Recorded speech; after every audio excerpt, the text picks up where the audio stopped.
Hi hello friends, welcome to Mouni cine updates. So நம்ம Zee தமிழில் புதுசாக 2 சீரியல் வந்து சேம் Jan 20th தான் லான்ச் பண்ண போகிறாங்க. ஸோ அஃபிஷியலாகவே கன்ஃபர்மேஷன் வந்து வந்துடுச்சு. ஆனால் மாற்றி மாற்றி குழப்பிட்டே இருக்காங்க அப்படின்ற மாதிரி எனக்கு ஃபீல் ஆகுது. கெட்டி மேலே 1 hour டெலிகாஸ்ட் பண்ண போகிறாங்க. இதுக்கு முன்னாடி 7 o'clock அப்படின்ற மாதிரி அப்டேட் கொடுத்தேன். இனிமேல் 7:30 to 8:30 ஸோ அந்த ஸ்லாட்டில் தான் வந்து டெலிகாஸ்ட் பண்ண போகிறாங்க. கெட்டி மேலம் serial every 1 hour, every week வந்து எவ்ரிடே வந்து 1 hour டெலிகாஸ்ட் பண்ண போகிறாங்க. கிடைச்ச அப்டேட் வந்து பார்த்தீங்கன்னா வள்ளியின் வில்லன் 7 o'clock டெலிகாஸ்ட் பண்ண போகிறது அப்டேட்ஸ் கிடைச்சிருக்கு. வெயிட் பண்ணி தான் பார்க்கணும்.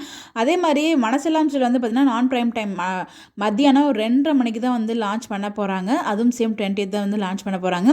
இதயம் சீரியல் ரொம்ப நாளாகவே வந்து பார்த்தீங்கன்னா 1 hour வந்து டெலிகாஸ்ட் பண்ணிகிட்டு இருக்காங்க. ஸோ ஸ்டார்டிங்கில் 1 to 2 வந்து பண்ணிகிட்டு இருந்தாங்க.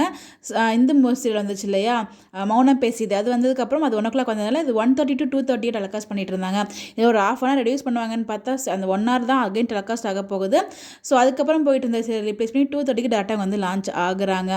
ஸோ பார்ப்போம். இதெல்லாம் வந்து இன்னும் அஃபிஷியலாக வந்து கன்ஃபார்ம் ஆயிருக்கு டேட், புது சீரியலுக்கான டேட்டு. பட் ஓல்டு சீரியலாக ப்ரைம் டைமில் போயிட்டு இருக்குல்ல, அது இன்னும் அஃபிஷியல் கன்ஃபர்மேஷன் வரைக்கும் வெயிட் பண்ணி தான் பார்க்கணும். உங்களுடைய கருத்துக்கள் கமெண்ட்டில் சொல்லுங்கள்.